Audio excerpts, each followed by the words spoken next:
I'm Artemis Oninos, class of '87. I'm one of the co-presidents of the Alumni Association. I want to welcome you here. Who's sitting next to you? I want to welcome you here today. Thank you for coming to the reunion today here at the school. The Alumni Association, you'll find out more about what we do, but we want to get alumni together so we can all see each other when we haven't had a chance to see each other between our reunion years. So let me start the program. Here we go. Is there somebody You next to see you? this? He's the co-president with me. Yep, I'm the co-president of the Alumni Association, together with Artemis, class of '95. I think a lot of you have been to these events before, so you probably are familiar with what goes on. There's going to be some representatives from each class who are going to come up and say a few words, and there's going to be a performance, and then afterwards there's going to be a lunch at the end. Before we get to the programming real quick, I just want to say a few thank yous to some of the people who really made this all possible. Elise Reisman, Mabel, and Kinshasa, you guys all did great work. Thank you very much for putting all this stuff together. The reunion committee made up of folks on the board, the Alumni Association board, Mark Goldsmith, Lawrence, Christine, Craig Lomita, and Susan Spector, so thank you all. And also thank you to all the class coordinators that are bringing all the folks through and raising all the money, so thank you very much.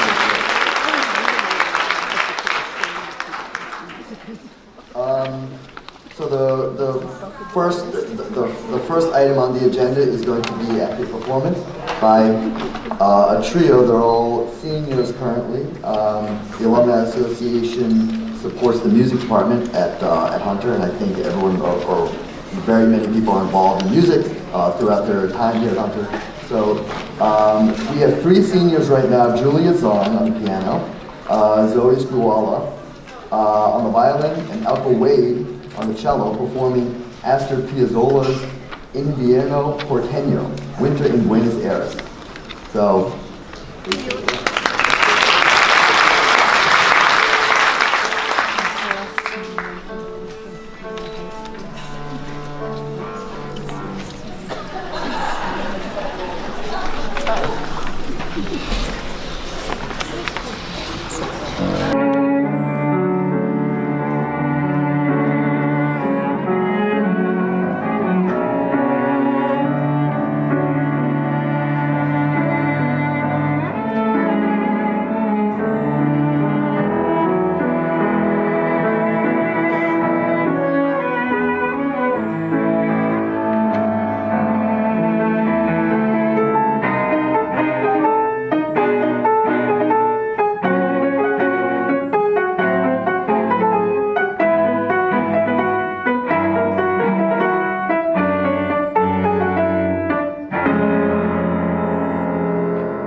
Thank you very much. Julia, Zoe, and Elka, that was beautiful. Dr., can we maybe turn on the lights a little bit? Let people see. Thank you. Dr. Tony Fisher, the principal, is going to say a few words. I saw you before. There you go. So.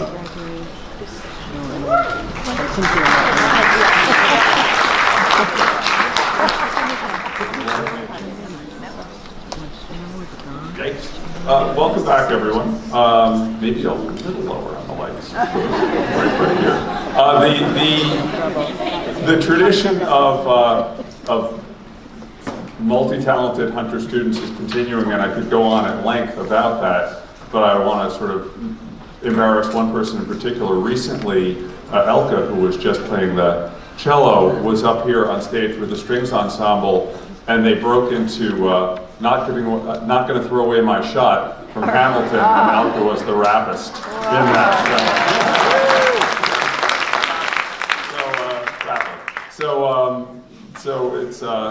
It's great to see everyone, and there's so much I could say, but I'm really not going to say that much. I want to say a few things about the year. Right now, I thought I would very quickly go through how many alums are teaching now this year at the school, and I realized that if I tried to do it from memory, there were too many. I wasn't going to be able to, so I actually had to write them down. So, in the arts department, Dan San Germano. In the English department, Victoria Meng and Danny Moses. In the foreign language department, our senior faculty member and our senior alum faculty member, Audrey Moore. In the math department, Stephen Young, and now on a paternity replacement, Tatiana Rodriguez. In the science department, Noah Kaminsky, Joanne Roque, and Caitlin Samuel, who's here today. At least one of us. Is Joanne here today? Noah's definitely here. In the social studies department, Irvin Kagan. And then working with our learning specialist on a part-time basis is Zach Gale, and actually working in our front office is Gabe Backell. And I think I got everyone. So that's a lot of alums, and it speaks to how people feel about the school, that so many people decide they want to come back here to teach, and it's great to have that happen. I'll very quickly talk about there are some very special programs that are happening right now, and you've heard about some of them, because of the generosity of alums. And this is something that's really happened in the last 7 or 8 years, that through the donations of individual alumni and also the Alumni Association as a whole, what we've been able to do is sort of purchase faculty time. And so things like the science research program, which were done by science faculty on top of a full load, it's now part of their course load. And the difference is really remarkable. And there's over 90 students involved in our science research program. They're being published in peer-reviewed journals. It's quite a remarkable program. Similarly, we have a journalism program which is robust thanks to an alum, a program in computer science. It's just a lot of different things that are happening through the generosity of all of you, sort of collectively and individually as well. When I thought about this year, and I thought about what's a highlight, because there's so many highlights of this year, and we have a national champion quiz bowl team. We have all these different, we're still doing very well. But in November, we managed, and I was skeptical when this was first proposed to me, and I said, yeah, good luck with that. We managed to get all of our grade 9 through 12 students outside of the building doing community service at different places all over the city. People came in to talk with our 7th and 8th graders, and they sort of did some activities as well, but it was really a day of service for the entire school. We're going to do it again next year. It's going to be a little bit easier because we have the contacts. But they were in gardens, and they were in senior centers, and they were at schools, and it was really an amazing, amazing day to do over 3,000 hours of service from the school in a single day. And if you go on our, I'm actually not sure if you can get on this part of the website without the number of clubs at the school that are dedicated to philanthropy, whether it's fundraising or actually getting out doing things has really exploded over the last few years, and that's a tribute to, I think, the sort of the activism of students right now. So hopefully the students today are doing you proud, and hopefully I'm doing you proud as well, and I'm excited to hear from the alumni classes, and thank you all for coming back.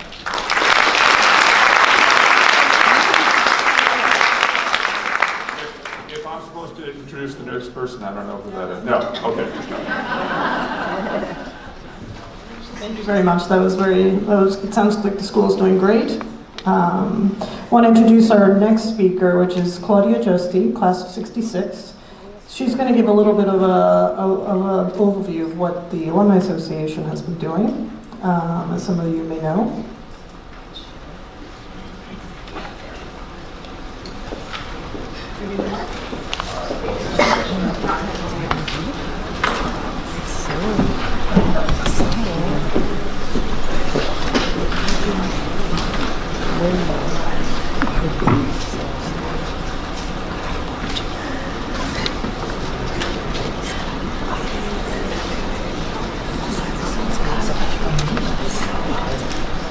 Once again, technology.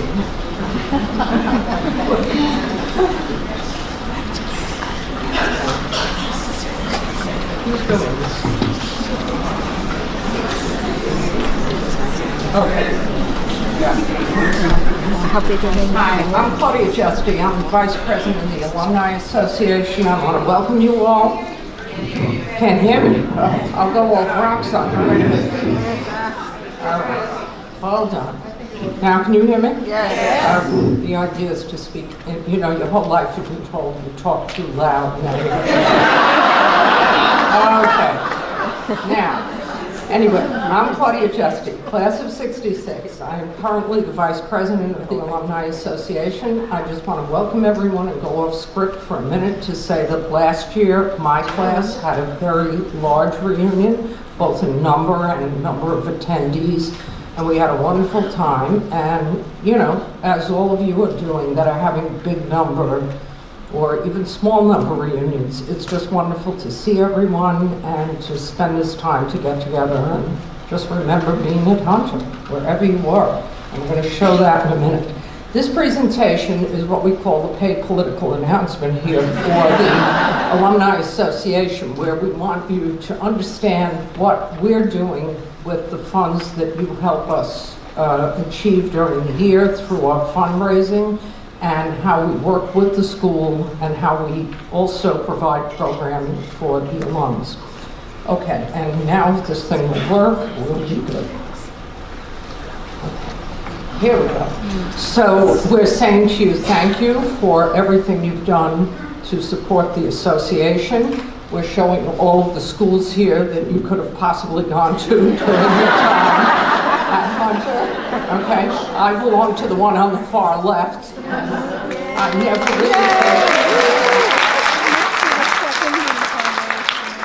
really think of this building in the same nostalgic way, but I'm getting used to being up here. Okay. Okay, here, this is what the Alumni Association has done for the school. We have, in the past 7 years alone, contributed over $1 million to the school. And you see some things that we tell you every year. The school, even though it's a public school, we all know does not receive more than a certain amount of funding from the city. And as a result of that, we contribute to a lot of things, as Dr. Fisher just mentioned, even in terms of bolstering faculty and definitely programs. Okay.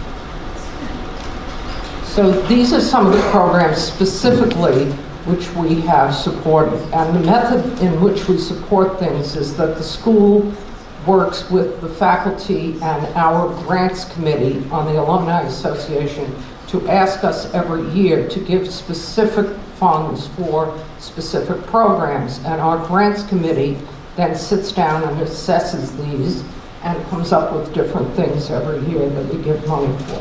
So we've done writing labs, we've done a lot with technology, And you can read these for yourself. I'm not going to hold them.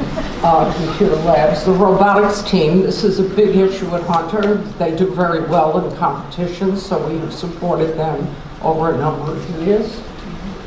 This is the team at some city and national regional competitions. Okay, health and phys ed. If you can see on the far left, there's a climbing wall. We were actually asked to support this, and a lot of people thought, what, a climbing wall? But it turns out it's a very big thing for young people now. They really enjoy this, and it's something that they repeated. What did we know? We used to go climb in Central Park on the rocks. No, I know. I was just saying that we've been fearing. Okay, and this is in the sciences. We do a lot, as you all know, and there are people who have won various awards and various prestigious awards in scientific talent searches and regional programs and scholarships. Okay, we've purchased or we've helped purchase certain equipment in different grade levels. I'm sorry, I should go back, but I just missed saying we've helped renovate some of the lab space also for the sciences. Okay, in the arts, we've purchased some equipment, including a piano, renovated some music rooms. In other words, the funds that you have donated go to the school to do those things. We also work with the PTA, Parent-Teacher Association, and combining funds, we do a lot of these things. Okay, diversity, we have had 2 initiatives with diversity where we're trying to work specifically with some alums who are on the board and with other alums to try to open up the school to other students who may not know about applying for one of the city's special schools. And some of these have been recent open houses, I believe, that we had just this past spring. Okay, this is a program, all schools are involved in safe space programs now, where you work with students and the administration so that they understand that they can be in a place that is protected for them.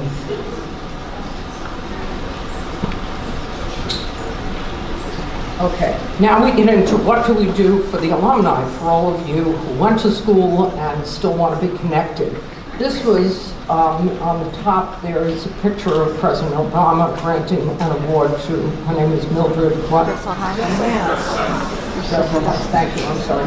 And she recently, I think, passed away, but we have, why does this thing keep jumping? This is so good. The other picture was of our wonderful event that we just had in Washington meeting Elena Kagan. Okay, this is, every year we have an autumn reception, usually with someone who is doing something in the field of writing or filmmaking. This was last year's reception. Okay, we took, I think this was in the winter, we had a very nice tour with the docent who is the head of the Museum of Chinese in America, and it was a fabulous private tour, and then of course we went and ate Chinese food in Chinatown afterwards, and this was something that if you live in the metropolitan area you could have signed up for to attend. Okay, we have theater events. Many people this weekend are going to see Cynthia Nixon in Little Foxes either last night or tomorrow afternoon. We're having a theater party, I believe, in the fall to see Bandstand, where an alum is one of the producers, and Hamilton we all know about. Yeah. Okay, we have book readings and discussions. We had Maura Weigel and Patty Chang Anter at several book readings that we held during this past year. Okay, last year we had this really excellent program at Roosevelt House called Decision 2016 before the election. And everyone on the panel was a Hunter alum who works in journalism or the media. It was really an excellent program. Okay, we've had fundraising galas. We did not have one this year, but we're hoping to have one next year with Bobby Lopez and his wife, who are currently putting together this new Broadway production based on the movie Frozen. If you have kids or grandkids, you know, I'll spit you the song. Okay. And the other two are past galas that we've had. How are they going to do that? So in 2018, the Alumni Association will be 45 years old. And we have, in the past few years, starting in 2014, we started working with a strategic plan. And that has allowed us to organize what we're doing as an alumni association based on some sound principles of what should an organization be doing. So the key goals in the plan, and we have worked on this over a number of years, and I was involved in this along with Gloria Lerner and some other people. We support the school. We provide programming for the alumni. We have worked to improve the infrastructure of the office, part of which you see today in the organization that sets this event up. And we've tried to bolster our fundraising every year. And we're working more closely with the school and with the parent-teacher organization that I mentioned before. So in the past few years, we have done specific things that might not be of tremendous interest to everyone as an alum in an abstract sense, but we've revised our mission statement and our bylaws, and we've worked to have a more organized recruitment process for board members. And we're now this year starting something where even if you're not a board member, but you have a specific talent or organizational skill and you want to work with the board as a volunteer, we're going to be doing that this year too. We've had a little of that in the past, but we're trying to bolster that up this year. Okay. And these are things which I've also mentioned previously that we've actually done in the past few years, mostly in programming. When we do give grants to the school, we then ask the school to fill out an assessment to tell us how that has impacted the school and if it's been helpful or it's been achieved the goal that they thought it would. Okay, and we have several new initiatives I just want to mention briefly. One is Hunter Connects. This is a new platform online with where Hunter alums and current students can meet and figure out ways that they might be able to exchange ideas or work plans or somehow work together. One of our alums who is on the board has been working on this. We also have SB, Exam Schools Partnership Initiative, which is trying to broaden the representation of Hispanic and Black students in specialized schools in general. But in Hunter, we're trying to get students involved in the 5th and 6th grade in understanding how to take the tests that you would have to take to get into Hunter. Okay, and this is our thank you to you for participating and being here today.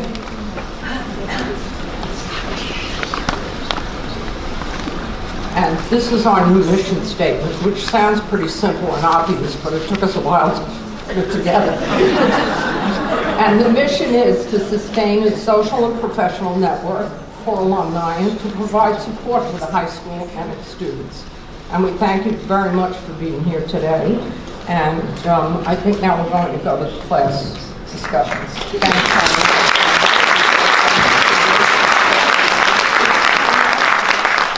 We have two classes in 1947. There was a graduating class in January, and there was a graduating class in June at those times. Thank you very much for that.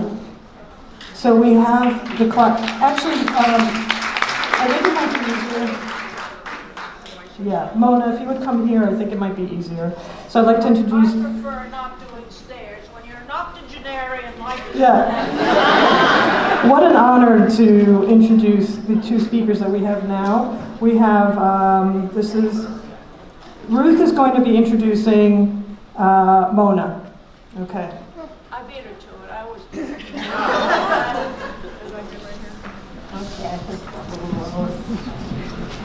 Okay, greetings and a special welcome to the class of January 47 and for the few of us who are here and those who will be reading about us, I hope, in the newsletter. I'm proud and grateful that I can stand here today upright and ambulatory.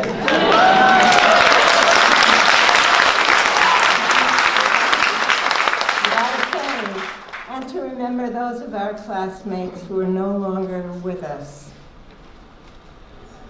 I have a special honor because I have a chance to introduce our classmate and speaker, whose, if you still get annals, deep reflection, circumspection, images of loveliness, thoughts that sing, and words that ring, make Mona Sullivar poetess. Let's give a big hand to Mona.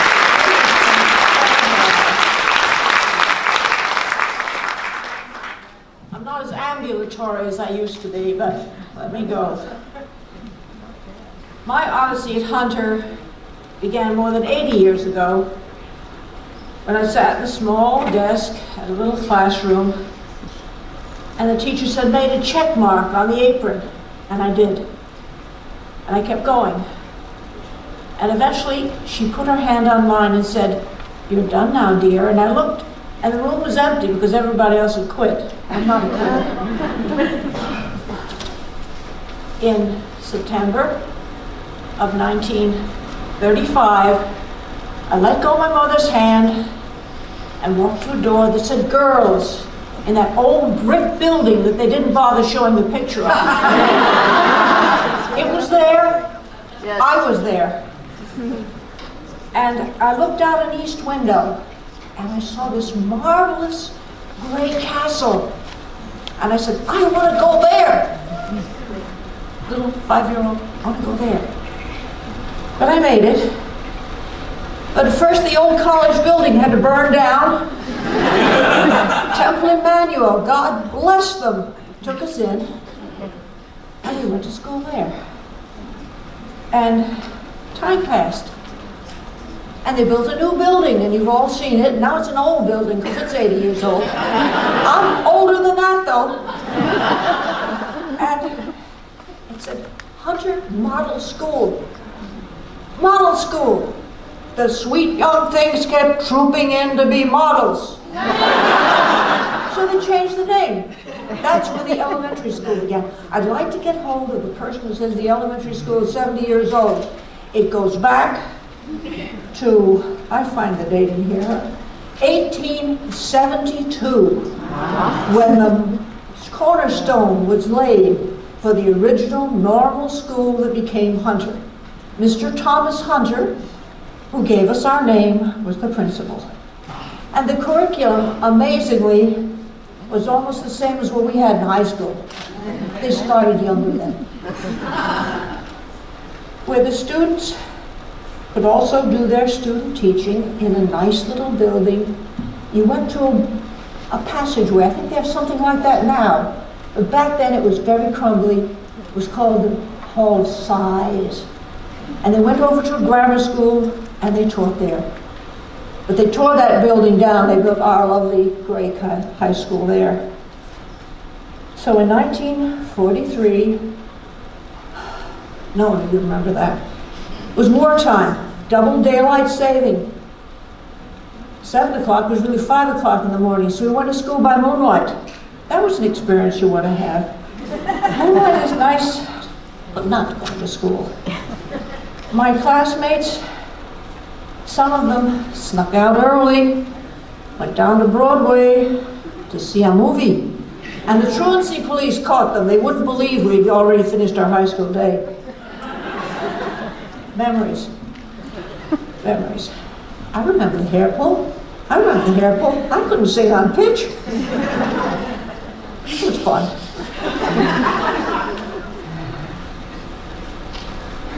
Let's see.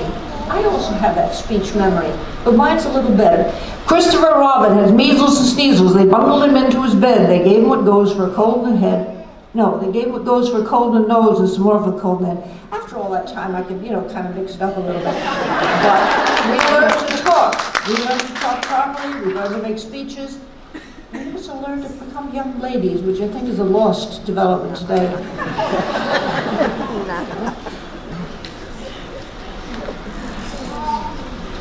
I have to find my place because I ramble a little bit.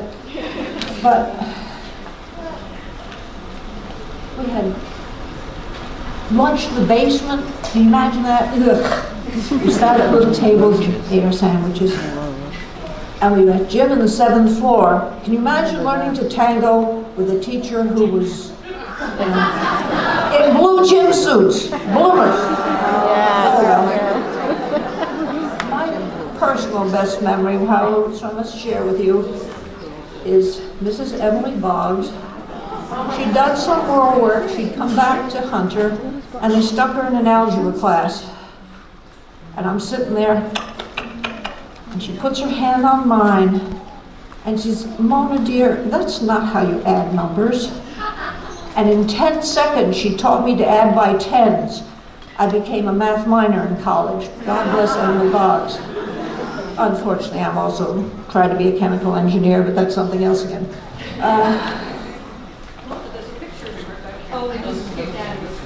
Just on screen.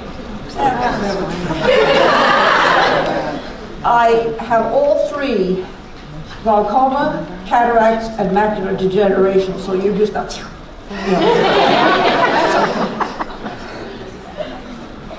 I really, I'm sure each of you has some kind of similar life memories, but finally, I want to say, I am who I am because of Hunter Elementary School, Hunter High School, and Hunter College.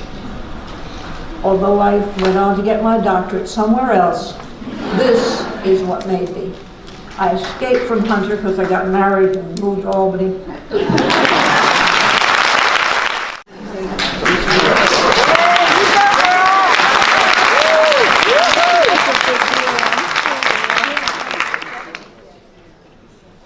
Good morning to all of you, and a very special good morning to the super class of 1947.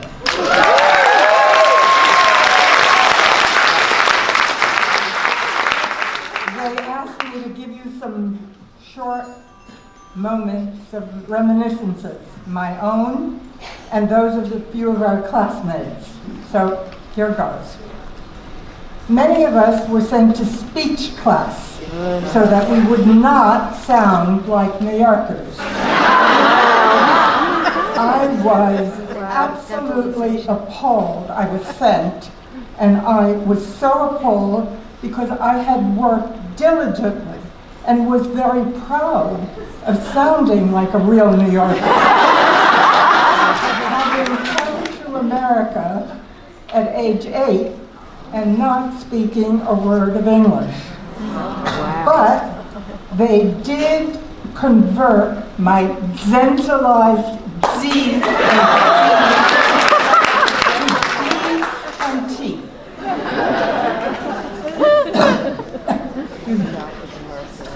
Our teachers were all women, and therefore excellent.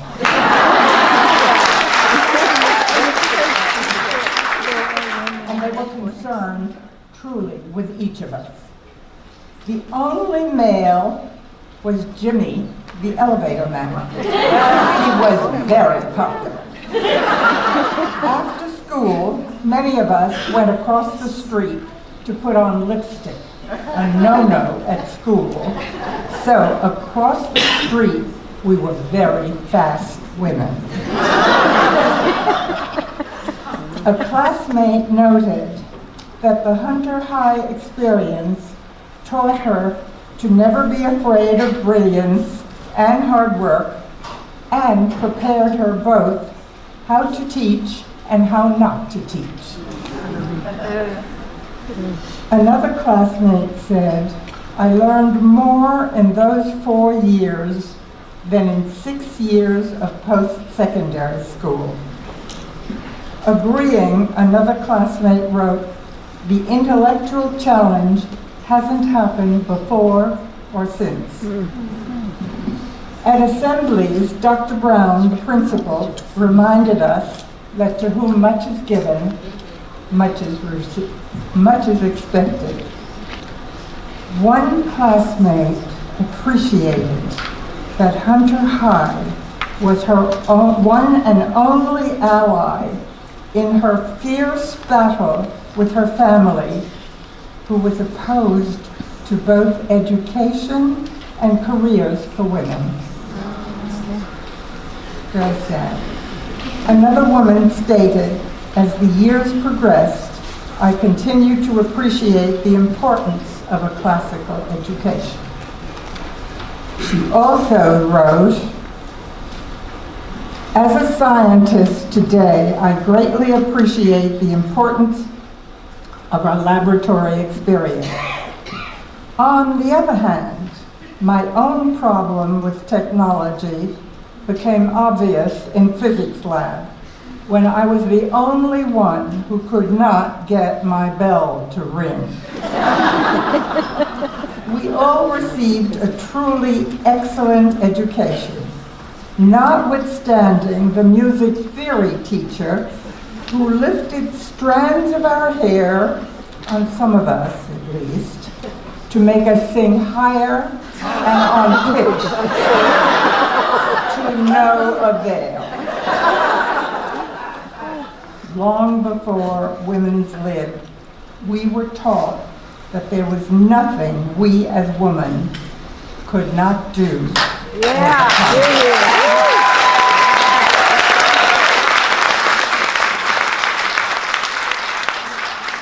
Altogether, it was a wonderful and stimulating atmosphere. Hunter High sharpened our intelligence and developed our zestful audacity. What a fantastic 4 years.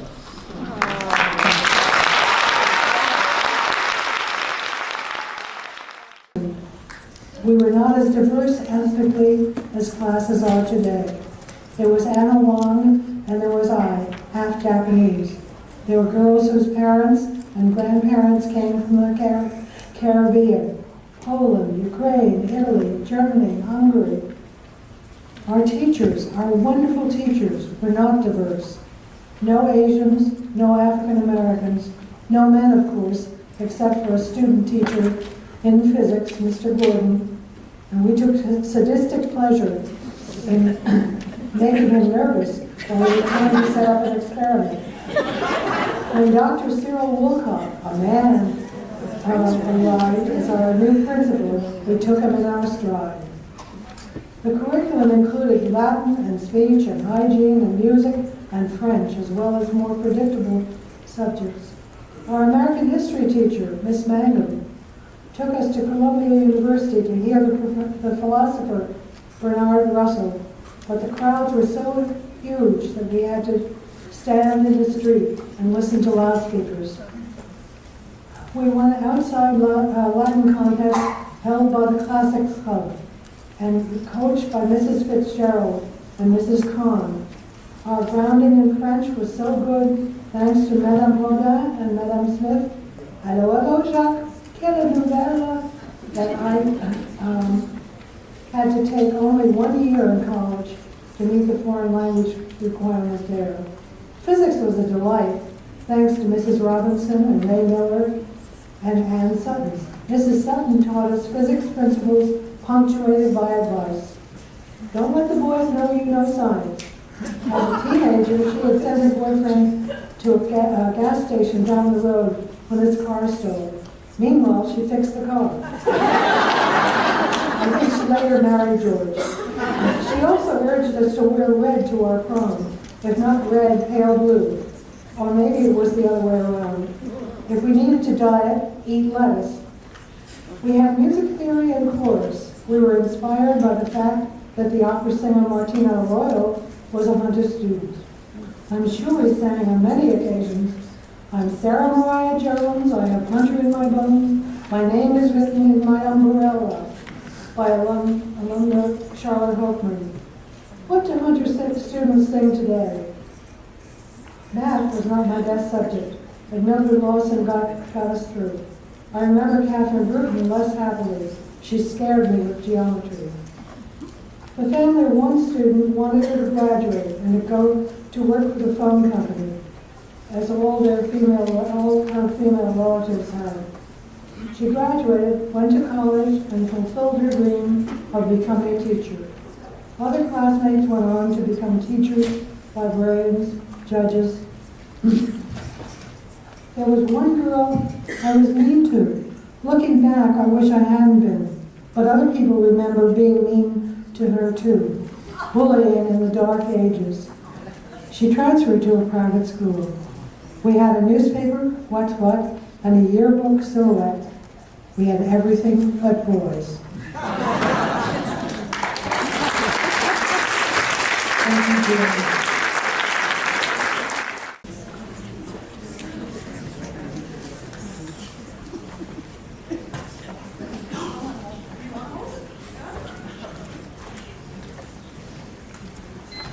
Greetings from the class of 57. Who are we? The fabulous class of 57, here to celebrate our 60th reunion. What are we? We are what Hunter helped us to be. We are doctors and lawyers, college professors, primary and secondary school teachers, advisors, administrators, artists, writers, mothers, grandmothers, great-grandmothers, and whatever we wanted to be. That's what Hunter gave us. We are the fearless girl of the financial district. 16 years ahead of her time. If you look at that sculpture, that's us. 65 years ago. Well, maybe 70, but that was us.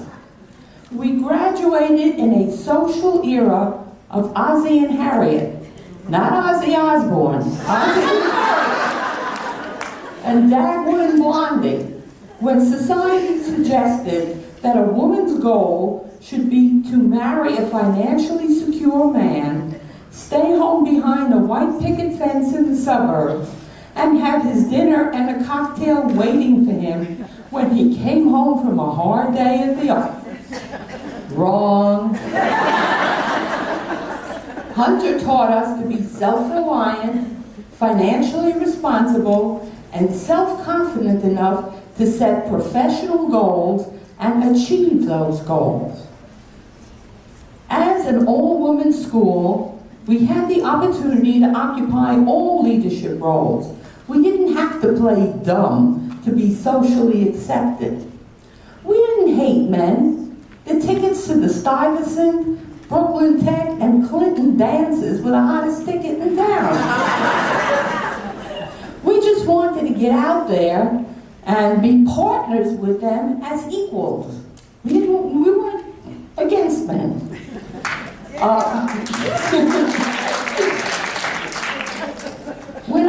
When I walked in here as an impressionable 11-year-old, they taught me the Sarah Mariah Jones song.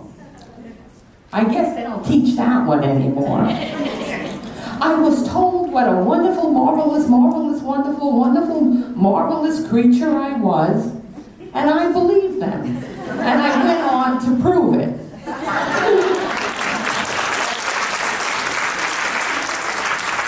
Hunter gave us the tools and the skills to succeed. It was the first step up for many immigrant daughters and middle-class girls. We were all equal here. Black, white, Asian, we all passed the Hunter test, and that made us all equal. We applauded, not denigrated, academic excellence. I know that even with the addition of a cadre of testosterone-fueled males, all Hunter graduates have the confidence and potential to succeed. And now my class will tell you who they are. Okay, ladies. I'm Sarah Mariah Jones. I've got Hunter in my lungs. My name is written in my umbrella.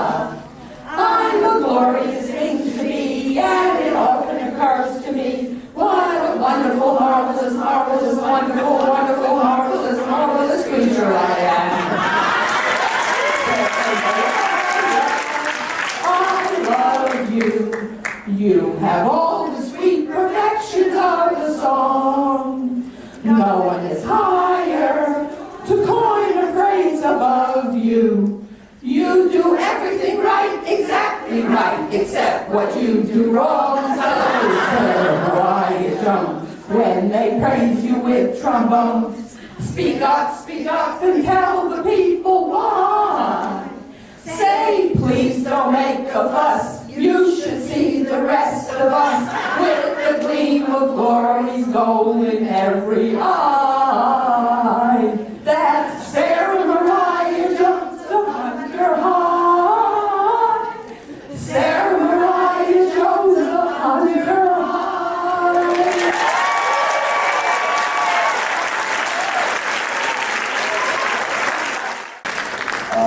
Next we have Doris Abrahams from the class of 1967.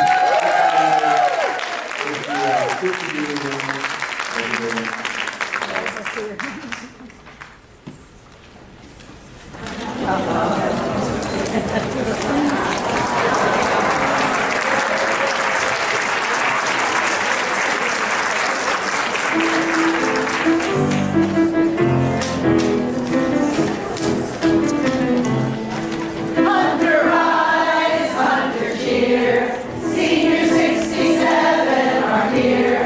The class of silent grace is gonna take its place, and we will sing so that everyone can hear. 67 will be a great year in history. We're gonna take the town and turn it upside down, and we'll be glad to accept the city key. We're the first class that's really first class. We're far ahead of all the rest. But we're turners, so that our turn is by far and wide the very best.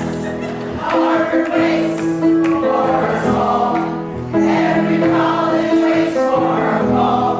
See if they can find you, they had reached the sky when a senior visited their halls. We are great for the state. Washington has told us we're great. Now that we consent to help the president, but we was told them that they would have to wait. We're the first class that's really first class. We're far ahead of all the rest. But we're turners, so that our turn is by far and wide the very best. We're the most in the ball. Our TV show starts in the fall. Our hard work can get to a crashing end, but having a senior poster on its wall. Here we are, here at last. After 5 hard, long years have passed, we are presenting you with something great and new. 67 senior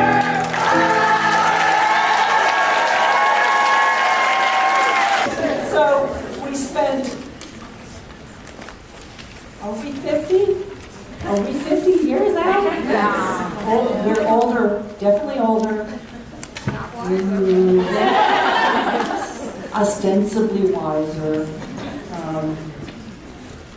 We spent a lot of time and energy and money developing our intellects. And I just wanted to pass on a few practical thoughts that I've learned since all the stuff I learned at Hunter. They're very, very, very practical things. And the first thing is, with all that you've stuffed into your head, please, please don't forget that your brain is a very small part of your whole physical self. So take care of your body, please. It will complain less if you're good to it. And it will complain, I guarantee you. It's going to complain.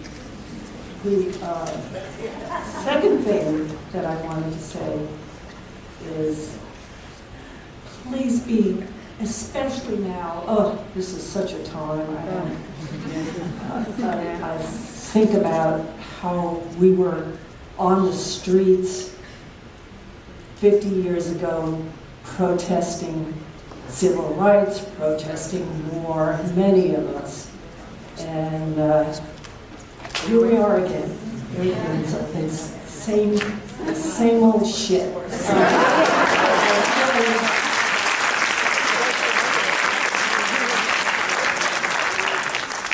I wasn't going to get political, I know, but just one thing, please remember this, to be good to each other, to be good to the people around you, to treat them with respect and kindness, even if they're being difficult, even if they're being unpleasant. Just try to make that your go-to, to be kind. And you'll be amazed at how more cooperative people will be and how much less cranky they'll be and how much more fun things can be with just that very simple thing. The other thing that I've learned, and this is one that I've struggled with and I still struggle with, is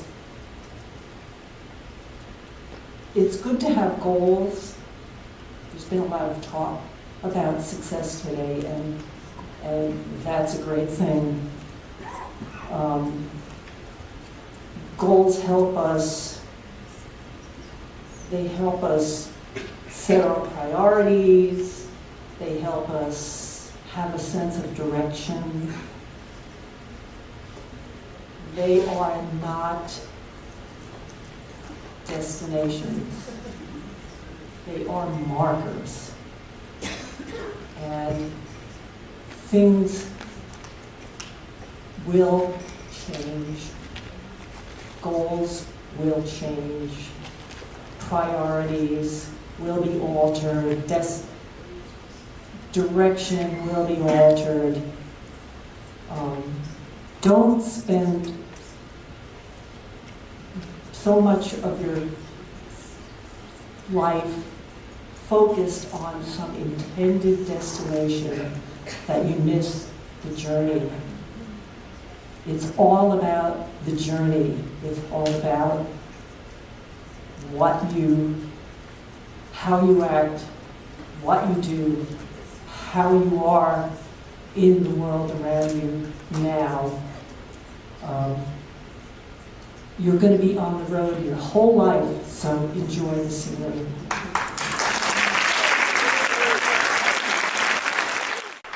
My name is Sarah Manzano Diaz, and I am proudly from the class of 1972. We came in 1967, and we remember all of you. That was a great song.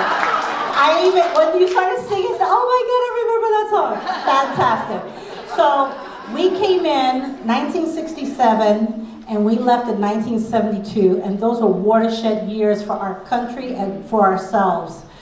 Our class was the class before us.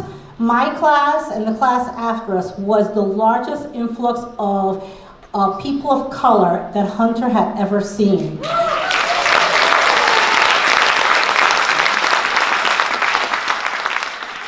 As a Puerto Rican girl from the projects in Harlem, it was my first time coming down to the castle. That was quite an experience, to say the least. Going from one project to another, from my perspective. But the thing about our class is that we were really of our time. And of course, when we were in 8th grade, I remember we were in class when Dr. Martin Luther King got shot. And I remember somebody coming in to tell us the news, and we all bursted out in tears. There was no school after that. And 2 months later is when Bobby Kennedy got shot. This is the stuff that we were dealing with when we were in the class of 72. And let me just share with you that we took a lot of pride in our culture, in our history, and we created the first Latino club because that's the first time you had Latinos. It was called Las Borinqueñas, which is the Taíno word for Puerto Rico.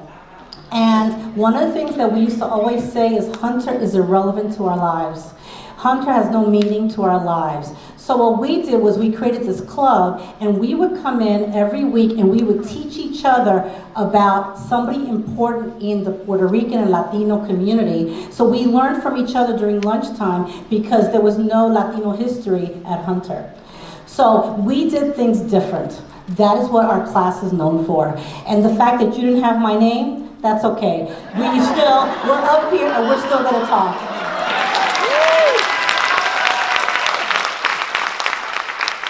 The thing about our class is that we took a lot of pride. We learned a lot about each other. We learned about our culture, and we were open to learn about other people's culture. And I think that that is one of the lasting legacies of our class. And the other thing that we took a lot of pride in is that we basically were nonconformists in the biggest way. We wanted to break every tradition that Hunter had, no matter what. That was part of our goal. So, for example, the junior blouse became our junior sweater. The senior hat became a fedora because that's how it was. And you know, our senior song, which is "We Are Presenting the Class of '72." Oh yeah. Right? That song was written by Angela Bofill, who is a very famous, right, Angie? Angela Bofill wrote our senior song, and all the rest of you probably marched in for your senior day. We danced in because Angie got us a band with some guys, and we were funky, and we were coming in presenting the class of '72. Oh yeah, right? So we always did things different. I just want you to know. And because of that, I think that we brought flavor to Hunter that Hunter didn't necessarily have. We also learned something that was really important for today. One of the things that we learned about was sisterhood. And even though we had our third world club, we had Borinqueñas, we had all these different things going on, one of the things that we were clear about is we were of our generation. So we had moratoriums around the school to protest the war. We actually had sit-ins in our school to protest the war. We also took over the school, and we made the front page of the New York Times because no college and no other school ever gained 50% of power to run the school as we did through the Constituent Assembly. So we were part of that generation. So when we talk about doing things today, we should think about what we used to do. We understood that as students we had power, and the power came through unity. And so the sisterhood that we developed through our generations, as well as through our cultural sisters as well, we were able to take over the school, take 50% of the power. We were able to say, okay, this is not relevant to us, but this is. We were students who understood our power and our strength. And I have to say, we did it in such a way that was collegial. We got along, we loved each other, and the thing about it is you can be different and have pride in your differences and your culture, but that doesn't mean to the exclusion of others. And therefore, the lesson that we learned was there's strength in unity, there's strength in sisterhood, and I am very proud to be a member of the class of 1972. Okay. Are we ready for the class of '77? Okay. Let's try it again. Cindy Williams, please come down.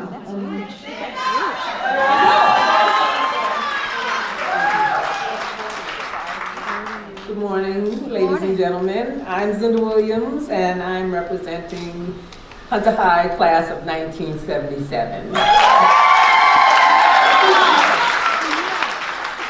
It's an honor to be chosen to represent, but it's also really ironic because I never dreamed of coming to Hunter, and I didn't really want to be here.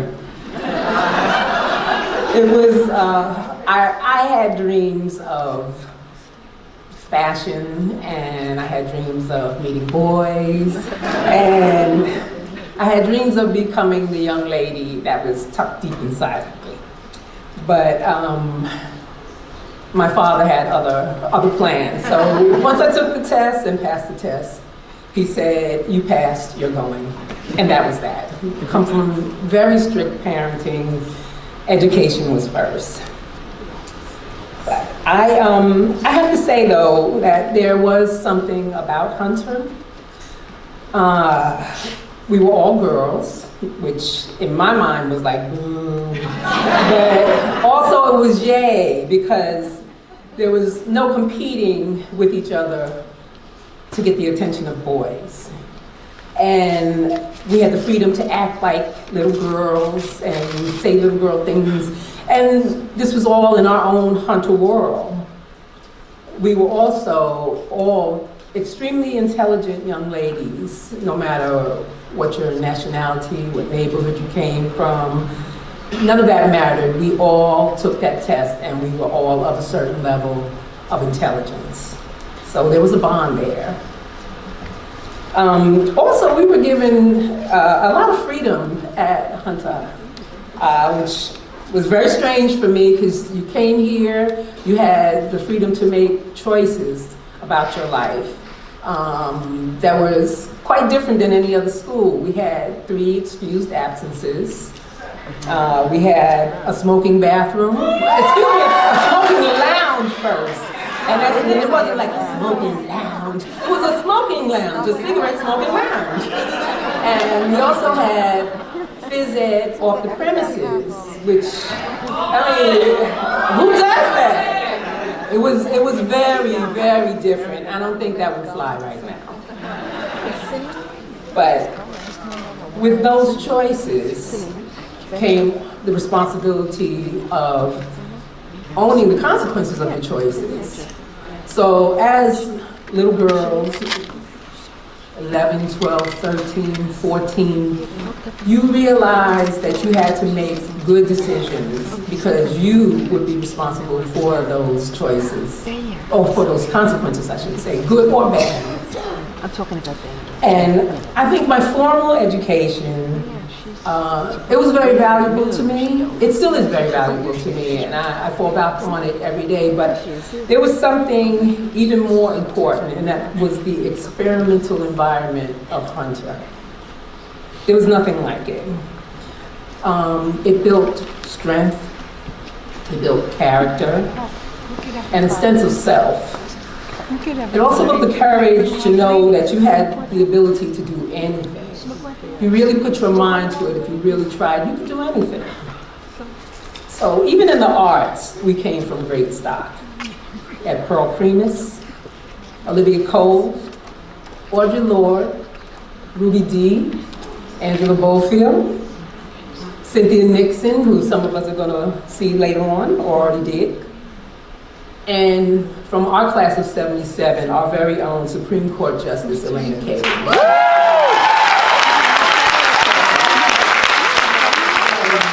This is who we are. And you should be proud and understand what you're made of. And know that we are the best of the best. We are the last of the 466 Lexington Avenue Hunter.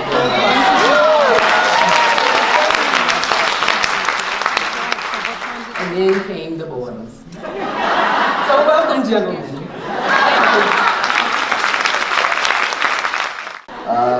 Next is Amy Werble from the class of 1982.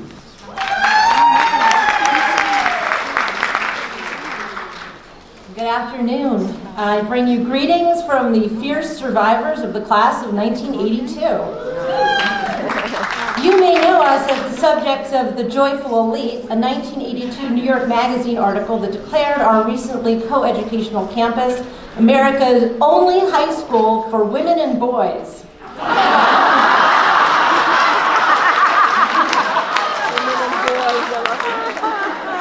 Our women were indeed fierce, but time has proven our male graduates to be just as joyful and elite. I bring you greetings from professors, physicians, free speech and LGBT activists, historians, mathematicians, psychologists, corporate lawyers, comedians, supermodels, yoga instructors, idealistic rural dwellers, physicists, Republican and Democratic political operatives, marathon runners, venture capitalists, engineers, musicians, bankers, amazing moms and dads, and brilliant writers. We collectively have published 48 books with a lot more in the works, including my forthcoming Lust on Trial. Get it on Amazon. Our fame in New York Magazine aside, our years at Hunter much more were influenced by the calamitous conditions of life in New York City between 1976 and 1982. Hunter still, by policy, was inclusive and diverse, with some students traveling hours to reach our school. Those journeys were perilous. Like many of my classmates, I was mugged, actually on my first date in 1980. Don't worry, I recovered and got married twice. I was relatively privileged and lucky. Many of my classmates were mugged fairly routinely on their commutes to and from the Armory in those years, which made this unfriendly fortress seem actually like a good idea. We took it all in stride. This was our world, and in many ways it was miraculous.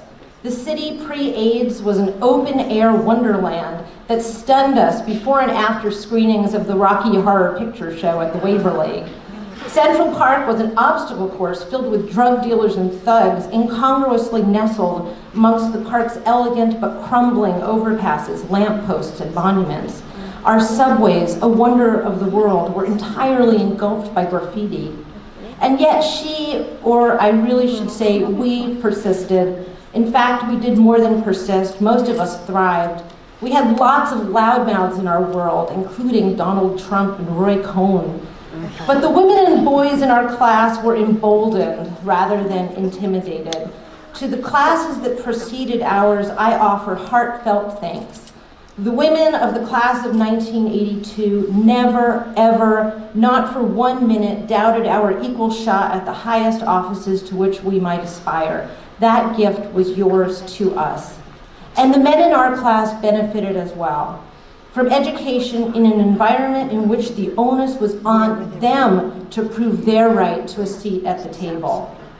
I can attest to the evidence of my classmates that the experiment proved successful. On behalf of the class of 1982, I offer my profound gratitude to an institution that not only taught us to survive life's slings and arrows, but indeed to thrive. That which did not kill us truly made us stronger. Long live our fair school. For the Double Duck Deli, Rice Fund, Munch Maker's Candy Shop, and the Optimo Cigar Shop with a line of the latest stand-up video games. We remember UB40, David Bowie, Prince, may he rest in power forever, Run DMC, the Beastie Boys, the Special Beats Service, using fake IDs to get into CBGBs, to see the Red Hot Chili Peppers, the B-52s, and Fishbone. We remember the Commodore PET computers and having to sign up in advance for lab time. We remember toting around dog-eared copies of books by Tolkien and Heinlein and Judy Blume, with those pages especially dog-eared. We remember our trip to Russia. We remember when the graduating class was 6% black people versus 6 black people. We remember the transparency projector and the Gessler mimeograph machine and wondering if it was true that you could get high off the fumes. We remember watching on televisions that were brought into the classroom specifically for this purpose, watching the launch of the Space Shuttle Challenger, and then the terribly twisting sensation when we realized that something had gone terribly, terribly wrong. We remember sneaking into the elevator. Let me tell you, my got aroused when I could just push a button and get on the elevator today. We used to have to make illegal keys, and I'm glad that the statute of limitations had expired. We stole the keys and had a legal copy so we could ride in the elevator. We remember sneaking into the elevator, smoking on the corner, and if you were especially bold, smoking on the 94th Street side of the courtyard. We remember feeling awkward and isolated.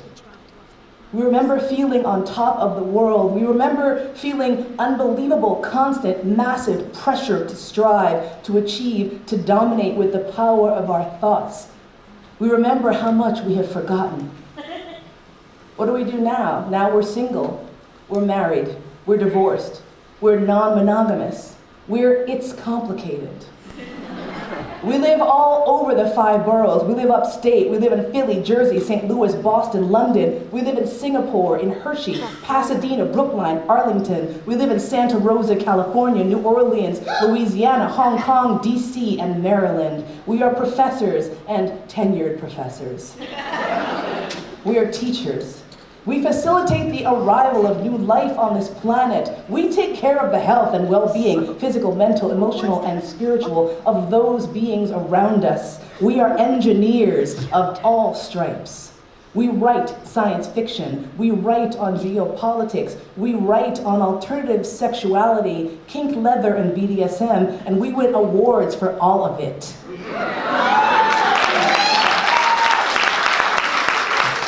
We are social justice warriors. We are podcasters, broadcasters, journalists. We are arbitrators, litigators, and political instigators.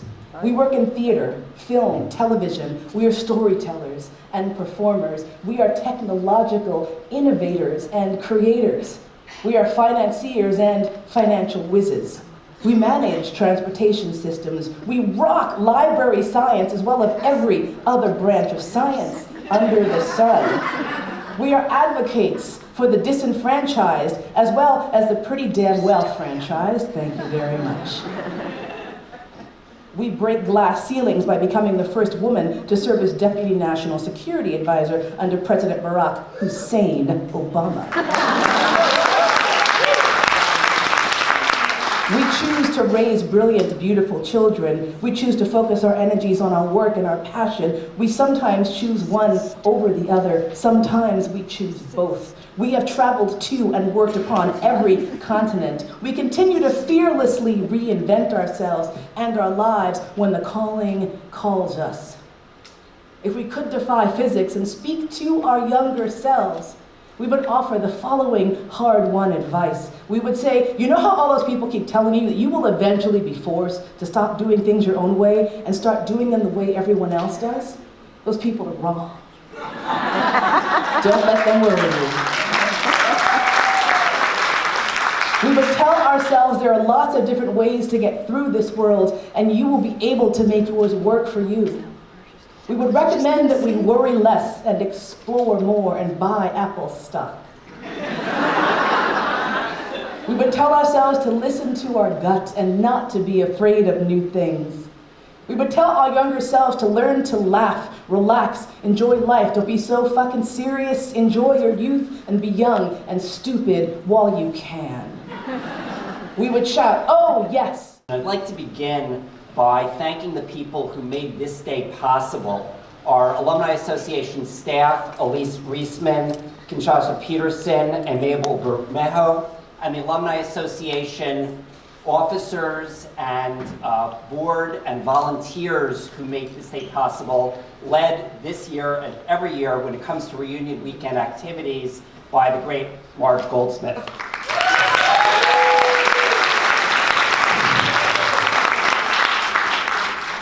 Early in the morning of December 13th, 1985, thousands of nervous sixth graders lined up on the sidewalk, number 2 pencils in hand, waiting to take the Hunter test. I remember it being a frigid day. In truth, according to Today in New York weather history, it was not that cold. A high of 40, damp, a bit breezy. But the significance of that day made it seem colder to an impressionable 11-year-old. 4 months later, we received a thick envelope in the mail with a cover letter welcoming us to Hunter, and 250 of us began life together in the brick prison in September 1986. We, the 25th reunion class, were the last generation of Hunter students whose time was not controlled by technology. None of us had cell phones. One or two classmates had beepers for reasons unknown. By graduation, only a handful of us had used email. We used our landlines to study together from home or to communicate with our first boyfriends and girlfriends.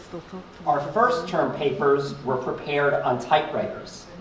College essays were printed on dot matrix printers unless a parent had access to a laser printer at work. We learned how to use the school darkroom in photography class, and we transitioned What's What and the Observer from hand layout with glue and razor blades to desktop publishing. We used the payphone outside this auditorium to get advance word on college acceptances, rather than waiting till the end of the day and then taking a subway or two, plus maybe a bus, to go home and open the mail. We started Hunter in the 1980s of Wall Street and Gordon Gekko's Greed is Good. Then the stock market had what we thought was a once-in-a-lifetime crash when we were in 10th grade. Hip-hop broke through to dominate pop music as we traded in our cassette tapes for shiny new CDs. Our teachers pointed out to us when the Times began to use the new title, Ms. Some of our earliest efforts as activists focused on homelessness, hunger, and the new disease of AIDS, which dominated public policy debates and popular culture and added an extra urgency to our sex ed classes. Nostalgia can be powerful, but this was also an era when getting mugged on the subway or the street was a real risk. For a while, we lived in fear of getting jumped by the Decepticons at 96th Street subway stop. Only at Hunter would one fear a gang reportedly formed at Brooklyn Tech. The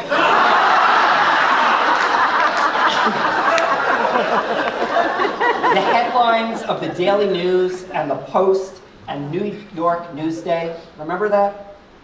Were about the crime du jour, some of which, like the Preppy murder and the attack on the Central Park jogger, took place only a few blocks from here. Despite everything that was going on around in the city and the world, our focus was on what was going on inside Hunter's walls, in these classrooms, in the courtyard, and in the hallways where we camped out during free period and at lunchtime, where we played handball as 7th graders, and we later drank iced coffee, deconstructed the latest episode of Beverly Hills 90210, and complained about how much homework we had to do. In those classrooms, we were fortunate to have been taught by some truly great teachers who left their marks on us decades later. E. Ira Marinoff was at the peak of his powers, delivering his early morning tutorials to those of us getting ready to take the AP American History test without actually taking the course, and thundering his famous sayings. Imagine his views on the current state of politics and the media. He probably would invoke his famous equine paradox. Why are there more horses' asses than horses? To explain what's going on in Washington. Parker Barada taught us Shakespeare and Dostoevsky while sharing all sorts of un-PC observations about the world of literature, members of the school community, and the wider world. No one who had Sue Eichler for social studies during the digital watch era would forget to set his or her cell phone to silent mode before a theater performance. We helped break in some great teachers of the next generation, like Joan Kenyon, who demanded so much from us and who taught us to become critical writers and readers, whether she was teaching us about modern Arab politics or the causes of the French Revolution. Moving from the right brain to the left, we were fortunate to have science and math teachers who showed us that these too are creative fields. We first grew to love math in classes taught by Linda Abudi, Geraldine Ganzikoffer, and Mark Nadell, and many of us continued all the way through BC Calculus with Sheila Strauss and Hal Weinstein, who showed us how amazing advanced mathematics could be. We learned to become true research scientists under the guidance of Bobby Brickman and Bob Goodman, Fran Salzman, Larry Borton,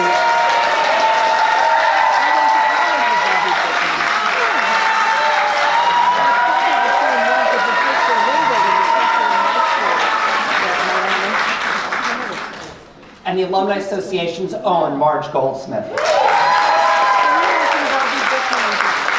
That so many of our classmates entered scientific fields, medicine, technology, research, and science education is a credit to these great scientist teachers.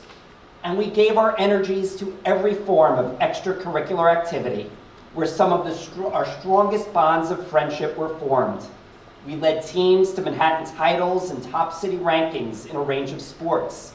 We helped bring back the Hunter United Nations Society 2 years before Bill Clinton declared that he never inhaled, but some model ambassadors from Hunter had. Nurtured by great art and music teachers like Julie Reifer and Allison Schiff, our class advisors, Linda Bell and Campbell Austin, some of us used acting in musical rep, Brick Prison Playhouse and HTE Productions, studio art time, performing at Arts Days, or singing in the choruses and Revelation as launching pads for careers in the arts. Some student journalists became professional writers. And some of us just look back at our high school activities and think that we should really run more. Or maybe this time to try out for a community theater production. Maybe when the kids are a little older or work is a little quieter. We look back at our time in the Brick Prison with gratitude for the rich and challenging education that we received. But most of all, we look back at the experience of being part of a small class for 6 years, and for some of us who are also elementary school graduates, being part of the same school community for more than twice as long. We will not have the opportunity to be members of such an intense and intellectually engaged long-term community again. Today, we members of the class of 1992 are older, obviously. Some of us are grayer, paunchier, or bolder. Some of us are all three.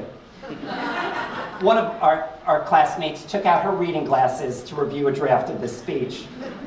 One of our classmates is on the Hunter faculty, and one classmate is a member of both the Alumni Association and the Hunter PTA. Tonight, we'll gather at a bar downtown and toast our fellow classmates, our high school memories, and our alma mater. And we'll look forward to reuniting 5 years from now. Thank you.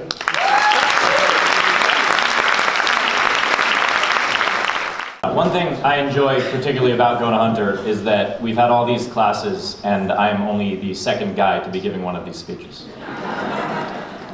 It's wonderful to see you all here.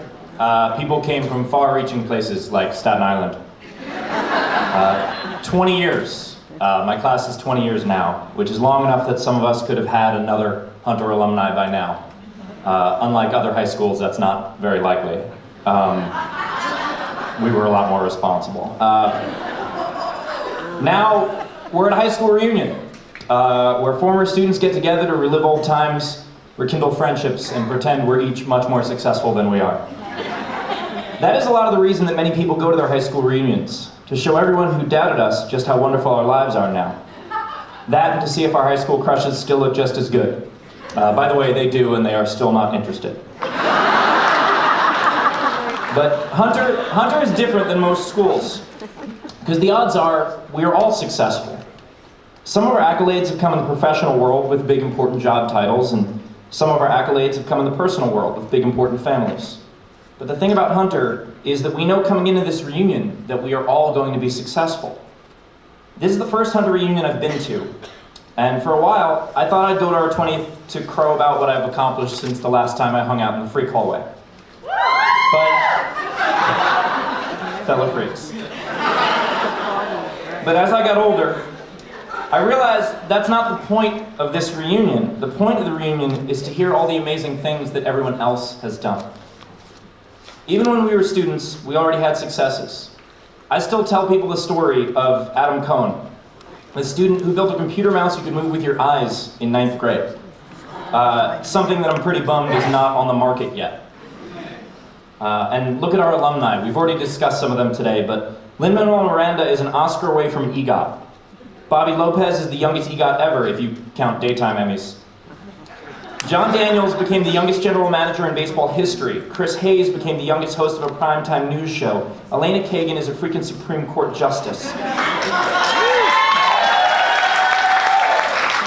Young MC, Cynthia Nixon, Olivia Cole, Max Kellerman, Ruby Dee, Diane Lane, Dugis. The list goes on. And there was that one pharmaceutical kid, Martin something or other, but he dropped out, so as far as I'm concerned, that asshole went to Stuyvesant. I was trying to pin down what it is about Hunter that breeds success like this. How could one school breed this kind of success? I thought it might be an academically challenging environment where we don't discuss whether or not we're going to take AP tests, rather how many we will be taking. Then I thought it might be the volume and the diversity of Hunter's student groups, where we're encouraged to do everything from ending world hunger to get really freaking good at board games. Which, by the way, ending hunger would make a pretty good board game. Someone should probably get on that. Finally, I realized what it was that made my class understand that the world is ours for the taking. Killer. I know that the administration is here and you're probably not happy that I'm advocating playing killer, but you know that we play. To pretend that we don't is to pretend that we never smoked under the arches or hooked up in that 4th floor stairwell cage thingy, which I actually did not do either of those two things. I'm not cool enough for either one, but other students did, so you get the point. To understand killer is to understand Hunter, because Hunter is a bunch of kids too smart for their own good who do not respect authority when it doesn't make sense. And that is how you succeed in the world. Lynn didn't get nominated for 29 Tony Awards by playing within the system. John Daniels didn't bring the Texas Rangers from the cellar of the World Series by doing anything traditionally. And no one records a kill by waiting patiently on school grounds. Hunter students grow up to be doctors and teachers and journalists and titans of industry. We grow up to set records and break boundaries and change the world. And whether it's on Broadway or at home, or in a baseball diamond or in Washington, there's one thing we all have in common. We are stone cold killers. Thank you for your time. I'll see you under the arches. My name is Gail Hinken. Danny Hodge. It's great to be here with you. Thanks for having us. Since this is our first big milestone reunion, 10 years, we thought it'd be, nothing like 60 years, but we thought it'd be appropriate to talk a little bit about how the Hunter that we experienced and the surrounding world during our time here influenced us. Just like the rest of you, our years at Hunter were filled with events and memories, probably fewer muggings, but that continue to play a role in how we experience the world. Our first day of 7th grade was Thursday, September 6th, 2001. So 4 days into high school was 9/11. I was in 3rd period French class with Madame Blue when we heard the news and uncertainty filled the hallways. But my more enduring memory is of classmates I had just met a few days prior offering to host sleepovers for people from the outer boroughs who might have had a difficult time getting back home. The city and the country changed a lot that day, but I knew that Hunter was a warm and welcoming place that would be a home for me for the next 6 years. Sometime during our time here, almost everyone in our class would have the pleasure of being substitute taught English or music by a young Hunter alumnus that over the time we would know as Mr. Miranda. The real treat was getting him to substitute music class because that normally meant that he was either going to play over a CD or do a live rendition of a musical that he was just casually working on the side. The year after we graduated and were in college, we quickly found out that musical, In the Heights, would premiere on Broadway and sweep the Tonys, and our substitute teacher, Lin-Manuel Miranda, would be known by a lot more people than just us. Try as we might, it's hard to imagine a world without social media, and for us, Facebook started allowing high schoolers to join at the beginning of our junior year. Replaced Zanga, MySpace, and a number of other networks that people probably haven't spoken about outside of this speech in years. Some of us were quicker than others to adopt it. By the time the college decisions were made, almost everyone in our grade had joined Facebook to do some snooping on their future college classmates. Believe it or not, the technology was so new to us that we didn't even have the time to figure out any of the dumb, malicious, mean behavior that's plagued younger generations. For us, those memories are all friend requests, birthday wishes, and the occasional poke. So to address what you're all probably really wondering, our grade's mascot was a James Dean-styled habeas corpus, whose slogan was "Rebel without a clause."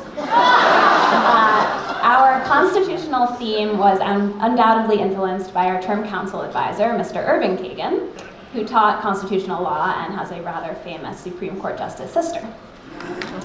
We'll be getting together with our classmates later this evening at a bar in Manhattan to catch up and have some drinks and snacks, and we look forward to sharing memories with all of you here. So please feel free to come up and chat with us later in the day. Thank you.